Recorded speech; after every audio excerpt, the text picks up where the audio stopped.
Morning, evening, afternoon.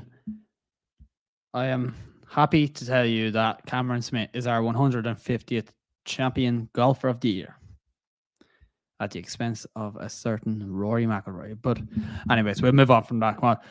So let's jump into this. Just going to do a quick 15, 20, maybe 30, I don't really know, minute review on what happened at the Open Championship, how it went, who played well, who played bad, stuff that I saw behind the ropes. So yeah, man, I've been thinking about this since Sunday evening. I sat in the green for around, or not in the green, on the 18th and first fairways at St. Andrews, just reminiscing over the past few days. It was like one of the most incredible experiences that a person can see, to be there for the 150th Open Championship, banners everywhere in the middle of the grandstand, and then sitting there on Sunday evening after Cameron Smith was announced the 150 champion golfer, and seeing people running around, a lot of Australians there cheering them on, a lot of Irish people dejected in the way that it ended for Rory.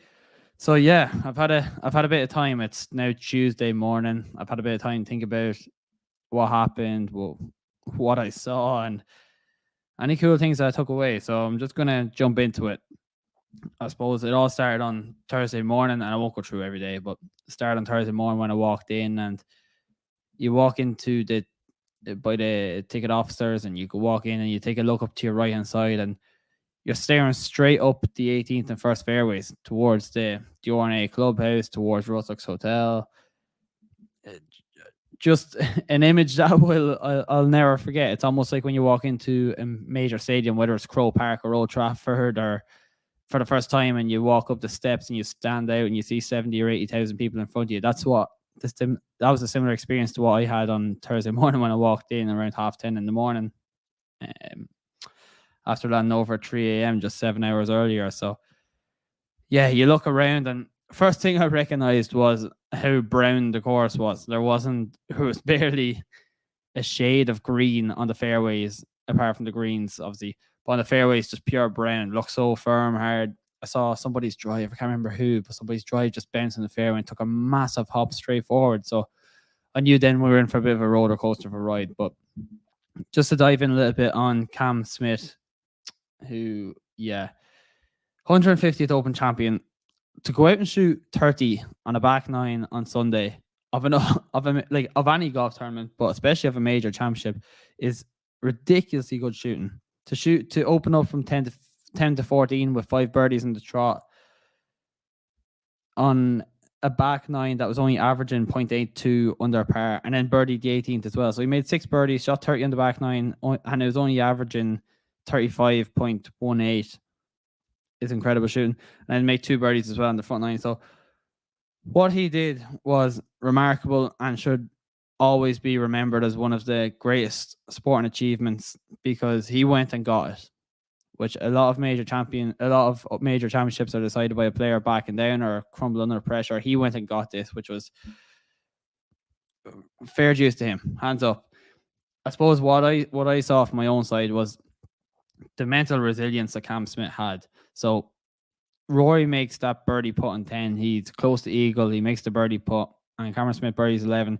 Just as Rory taps in for birdie, Cameron Smith is standing on the 12th tee. He's about to tee off. McIlroy makes the birdie putt. The crowd goes wild. It's a massive grandstand to the left of the 11 tee box, and the crowd goes absolutely crazy, roaring for Rory, which we'll talk about in a little bit. But Cameron Smith stands up, and within 3-5 seconds, he hits his drive on 12 straight down the middle, like unfazed by the pressure.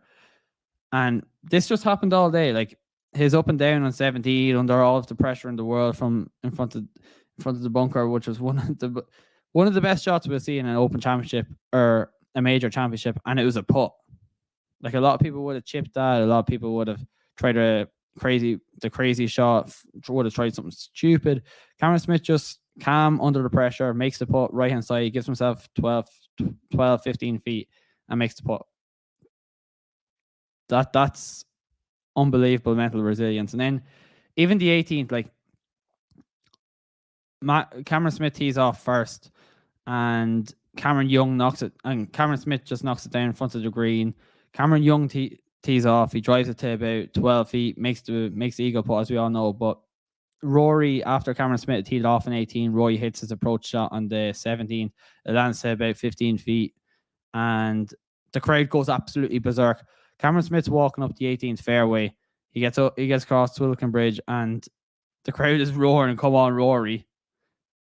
And Cameron Smith just seems unfazed. Like most people, like Jordan Spieth had walked through earlier, and everybody's roaring, "Come on, Jordan!" Like just as a mark of respect for the player. But everyone's obviously rooting for Rory because this has been held in Scotland over this side of the pond, and everybody's rooting for Rory. And Cameron Smith just strolls along, unfazed. Like just all day. To win any Open Championship, you have to, or to win any major championship, you have to be mentally resilient, similar to what Tiger had back in the day. And Cameron Smith had that. He knew that the fans were out there cheering on his competitor, and he just seemed unfazed by it. To make 5 birdies in the trot, like I mentioned, and then birdie the 18th as well under all of that pressure, remarkable stuff. So, well done, Cameron Smith. The claret jug is yours. All right, let's talk about a slightly emotional topic. Rory McIlroy. 4 top 10s in majors this year for the first time in his career. The crowd, I mean, all week, were cheering him on. And I mentioned this in every single Instagram live or Instagram reel that I did. Like, for example, on Friday evening, Xander Morikawa and Rory are walking onto the tee box, and everybody's roaring for Rory. And then Xander tees off, Morikawa tees off, and Rory stands up to take a few practice swings. And even before he takes a few practice swings, people are screaming, "Oh, Rory!" Like, he could have thrown a wrap. Like, I'm tweeting this out. He could have thrown a wrapper in the bin, and people would have cheered him on and egged him on. That's how much.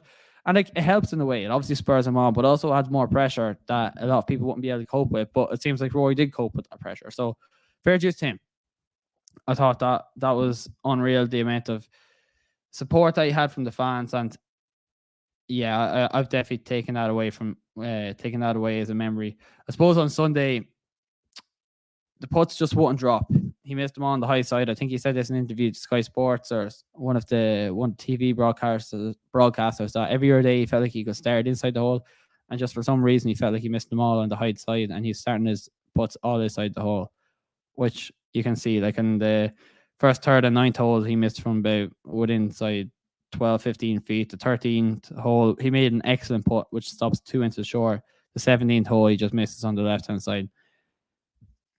Just the putts didn't drop. And this isn't one that Rory went out and bottled, and nobody can really say that. This is just one that got away from him. And I think he said this in an interview as well, that he felt like he didn't lose it, but he didn't go and get it, which is the thing that's slightly disappointing. But it's an Open Championship. He's 4-shot lead on Saturday evening. He thinks if he goes and shoots a 69, a 68, he has a good opportunity of winning this, which he probably does.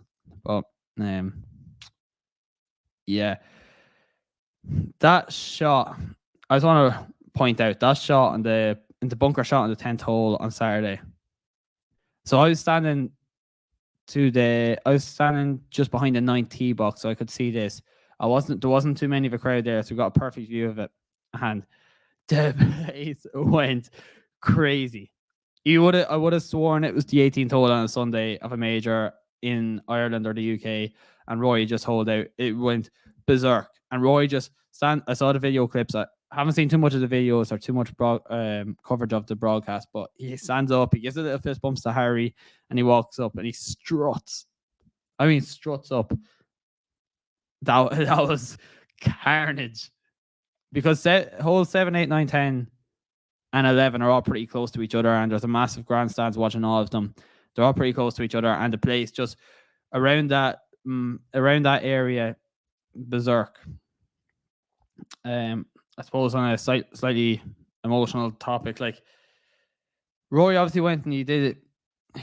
He had a touch of class after he finished his round. I think this has to be touched on as well. He walks off, he waves to the crowd. He understands what he's left behind him, but he still waves to the crowd. He does his media duties, and Mark Immelman referenced this on the First Golf podcast, but he doesn't just think of any random answer to give and just use. He tries his best to give honest answers, is what I'm saying. He thinks about his answers. He's honest with everybody. He says that he knows that this one kind of got away from him. And then I was speaking with somebody who was standing behind the in the volunteers office and they saw that he just left the TV broadcast. He jumped on a buggy with his wife Erica, and he just put his head in her shoulder, and the two of them just rode off on a buggy. Somebody obviously driving them, and he just broke down in tears, which is tough to see, tough to hear about. Yeah, so like I mentioned, everybody there wanted Rory to win. No disrespect to Cam Smith, but it just felt like it was Rory's to lose, and this was the one. This was the big one, and he might not win the Masters, but he'll win the 150th Open Championship, and that'll mean a hell of a lot to him. So however disappointed we were, I heard Jamie Weir on the No Laying Up podcast, however disappointed all his number one fans were, I can only imagine how he's feeling. So this one will sting for a little bit, but I'm sure he'll be back. Cameron Young. All right. Briefly mention Cameron Young because I only want to make this 15-20 minutes, but what Cameron Young, he finished T2 this week. He finished T3 at the PGA Championship. He's only 24 or 25 years old. He made an eagle on the 18th. Like that drive on the 18th to give himself a chance. He knew the position that he was in. To give himself that chance to put an eagle to level with Cameron Smith at the time at 19 under. That was brilliant from Cameron Young. And fair play to him. He opens up with a 64 Thursday. And usually we see these kind of inexperienced guys. I tweeted this out. We see these inexperienced guys open up with a 64 or 65. And they wilt away over the weekend. And it just doesn't happen for them. And never materializes because this is a major championship. And Cameron Young didn't do that. He didn't have the best of Fridays and Saturdays, but he comes out and he gives himself a chance on Sunday. He shoots a 65 and fair play to him. That was excellent. I think the thing with Victor was, and this probably impacted Rory as well, he couldn't get it going. Like Rory remarked after his round on Saturday is that him and Victor fed off each other's energy, which is absolutely true. And Sunday it just felt like they couldn't get it going. So that was disappointing to see from Victor, but listen, it's his first top 10 in a major ever, so I'm sure, similar to Roy, I'm sure he'll be back. The course, right, might take some heat for this, but I loved the course. I thought it was, the leaderboard fluctuated a hell of a lot, but there were birdies, there were eagles out there. There was also bogeys. I think this is what everybody's forgetting. Everybody's saying it's a pitch and putt contest, it's a birdie fest.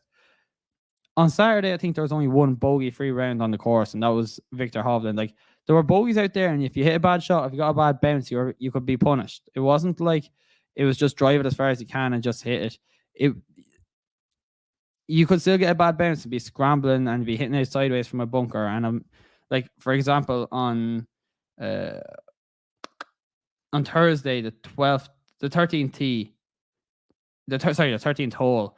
The whole location was behind a bunker and a mound that people had to come over, and then if it landed near the flag, it was going to bounce off it down. So I saw numerous people, including Moronk and Bezadenhout, in that bunker in front of 13 on Thursday, and they're pitching out sideways. So of course, if you got a bad bounce, you had to deal with it. And I know 20 under one, and I still don't think it was necessarily just go out there and hit as hard as you can off the tee and that's it. Players were still punished. Like Cameron Smith shot 73 on Saturday. Victor Hovland shot 74 on Sunday. And then in terms of the scoreboard, it gave massive opportunities. One of the best leaderboards that we've seen in all time. Like 9 and 10 were eagle opportunities. We shot like Shane. The 16th is a tough hole. The 17th is a tough hole. 18th you could make eagle. Like it was there to be got at, but it was also there to punish you. And I don't think that we should be blacklisting St. Andrews as an open championship venue in the future just because of that. In terms of like what I saw from the course, play was very slow. Like Regan Sink, who's Stuart Sink's son, came over and he's speaking to, I presume it was family members, relatives, on Thursday evening. He's just saying that play was so slow. Like Tiger's round took 6 hours to finish and it was slow. Like there was times where people were waiting 20, 25 minutes on tee boxes, and I think it was remarked on the TV broadcast that they hadn't shown a shot from Cameron Smith or Rory at one stage on Friday, and that was only because they were waiting on tee box for so long. So play was slow, but that's always going to happen when the ball's like Tiger drove on 418 yards on Friday, and that's always going to happen. Like with firm fairways, you're going to drive it. You have to wait for the groups in front to get through, and that's just going to happen. saw some, just I suppose to remark, I saw some familiar faces outside the ropes. I saw like Jerry McElroy, Gina, who's Brooks's wife, Paulina Gretzky, Stefan Schauffele, Mike Thomas. They were all outside the ropes of stages. I don't know if players weren't given as many badges or accreditations to give out to family members as other years, but I saw a lot of people outside the ropes. In terms of the like, just getting back a little bit about the course, the conditions, it was obviously were perfect. It was firm, fast. It was perfect for the players in terms of an entertainment standpoint. We would like some weather, but there's nothing we can do about that, and we shouldn't be. Maybe another year, the conditions would have affected the scoring a lot more. And just because of this year that the wind didn't blow, it doesn't mean that we should be blacklisting the event. Like, for example, the leaderboard at one stage on Saturday provided in the top of the leaderboard, there was the world number 1, 2, 4, 6, 9, 18, and 32. So there was 6 out of the top 20 in the world were at the top of the leaderboard at one stage on Saturday, and that's remarkable. All right, 3 more points to touch on. Tiger, because this podcast wouldn't be complete unless I mentioned the greatest of all time, in my opinion. So Thursday evening, the fences were lined with people. So just to give you an idea, along the side of 18, there's a little kind of boundary for spectators, and then there's the Russell's Hotel, and there's a massive fence that's about 7 feet high running alongside that, so spectators can get close. And then outside that 7-foot fence, people were like standing on bricks and standing on walls to try and get a view of Tiger coming up the 18th. It was such a magical setting that the sun was sitting in the background, shining straight up the 18th fairway. Tiger's walking up. He walks across Swilcan Bridge. I will never forget that, walking in and I think he made par on that hole on Thursday, but he just walking up, he tips his cap to the fans. Friday was even more remarkable because everybody knew he was going to miss the cut. He walks across Swilcan Bridge, but this is a magical scene where Rory is teeing off just as Tiger is teeing off. So Rory's teeing off in the first, just as Tiger's teeing off on the 18th. Now he seems like a passing of the baton. Tiger's walking up, Rory tips his cap to him, and Tiger referenced that a number of times in his post-round interviews. And then as Tiger gets to the 18th green, is one of his best friends out on tour, Justin Thomas, is teeing it up on the first tee. So, yeah, I spoke with somebody who was the same volunteer as earlier, who's actually speaking with Tiger after. He's a volunteer for Tiger's group, and he said that the Tiger was very open with them. He spoke to them for 30 or 40 seconds, asking them what their name was, and I thought that was interesting. But him walking up that 18th fairway on Friday, a sight to behold, and just a round of applause. It felt like there was 200,000 people all on that 18th fairway, and it was referenced a number of times on the radio. I didn't see too much of the broadcast. So yeah, that's just, I thought it was cool just to let that sink in. I didn't want to take too many videos or anything because I kind of wanted to be all cringy and experience that in the moment. But that was a scene to behold. Yeah. All right. 2 more things. The beauty of links golf. Links golf is just the best. And it's a shame that we get like the Irish Open's being held in the Parkland, and then the Scottish Open, and then the Open Championship, and then people go back to America. That's it. But like, for example, I tweet this out on Thursday. Justin Thomas's and Victor Hovland's balls landed within 5 feet of each other. Justin Thomas bounced over the 12th bunker. Victor Hovland bounces into the 12th bunker, and he has to pitch out sideways. And it's just that randomness. Like, a lot of the time, it's just drive as far as you can, hit a 60-degree wedge, and try and make your birdie. This is like, it's a proper test of mental resilience. You're going to get bad bounces. You're going to get unfortunate breaks. You're going to be in rushes. How are you going to deal with that? It's not just a test of golf shots. It's a good test of your mental resilience. So, it's unpredictable. Like, people don't know what to expect. Just even when you're teeing off, it's like, oh, hope he doesn't, like, he could tee off and have a perfect shot in the shot tracer, but it gets one bad bounce to the left, and all of a sudden it's in rushes and it's 2 feet deep, and he doesn't know what the lie is going to do. It's so exciting as a spectator, and that's something that we should love, and it should be encouraged. And I just wish they had more links tournaments over here. It's a proper test of links golf. You get one bad bounce, you're a little bit off with your shots, your approach shots. You get one bad bounce to the right, and you roll down a 10-foot ridge, and what's going to happen next? It's a mental test as much as anything. Yeah, like, and then even the other thing is, and I spoke about this with Andy Lack on my podcast last week, that the bunkers are properly punishing. It's not like a PGA Tour event where players going out and they drive as far as they can, and if the rough is like 3 or 4 or 5 inches long, they're screaming at the ball, getting the bunkers. They don't want the bunkers out here because they could be up against the lip and they're pitching out sideways. It's a proper punishment for players missing the fairway rather than PGA Tour where they're 120 yards out, perfect lie, no lip at the bunker, and yeah, that's it. It's excellent. And like I mentioned earlier, I saw Moronk and I saw Biz Aiden out in the 13th hole on Thursday having to pitch out sideways because they got aggressive with the flag. They came up a little bit short in the bunker, pitch out sideways, try and make your par from 30 feet or so. It's excellent. Just to finish off, and this is so earlier was the emotional bit. There was with Rory, there was a congratulatory bit with Cameron. This is the emotional bit, or kind of the reflective bit. St. Andrews is a magical place. Just the culture of the place, it's so steeped in tradition. Like everywhere you go, if you go into a pub, if you go into a shop, if you go into not even a chipper, you see something referenced in the golf tournament at St. Andrews. It's just made for golf, and it's such a historic place. Like, and I sat, like I mentioned earlier, I sat in the 18th fairway for about 4 hours till 10:30, thinking I was crazy on Sunday evening, but just looking at people. This is an open park that people go and play, or people go and walk, I mean, on a Sunday. It's not open for golf any Sunday. And people just go around and they walk around it and they go with their dogs, take their dogs on walks, and it's open to the public.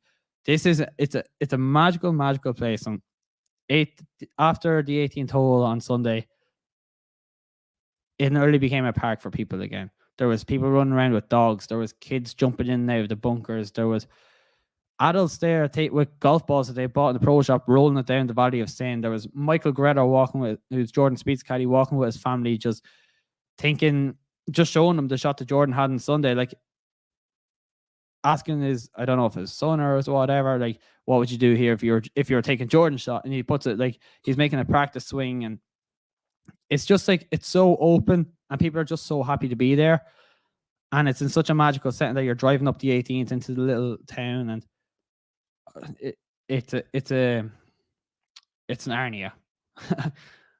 Maybe that's a bit much, but it just feels like this surreal place steeped in tradition and history that the best players of all time have played on. And yeah, so I think that's pretty much everything I wanted to touch on the Open Championship. That was just my thoughts on it, what happened, what I saw. Fair play, Cameron Smith. Like I mentioned again, to go and make 5 birdies in the trot, to go and birdie the 18, to deal with all the pressure of all the fans rooting for Rory, to go out and win the Open Championship, become the 150th Open champion golfer of the year, to do that the old course of St. Andrews, all remarkable with that pressure on you to win your first major. Well done, Cameron Smith. Listen, I had a blast being there. If you join me on Instagram or on Twitter or wherever you're following me, or TikTok, I hope you enjoyed it, because I loved it, and I hope I got across some of the images, some of the behind the ropes access, or not behind the ropes access, but like inside the ground access, some of the stuff that I saw, and I hope you enjoyed it. All right, guys, listen, thanks very much. If you enjoyed this, follow me at The Plug Lie, Twitter, Instagram, TikTok. Not sure if I'm on Facebook. All right.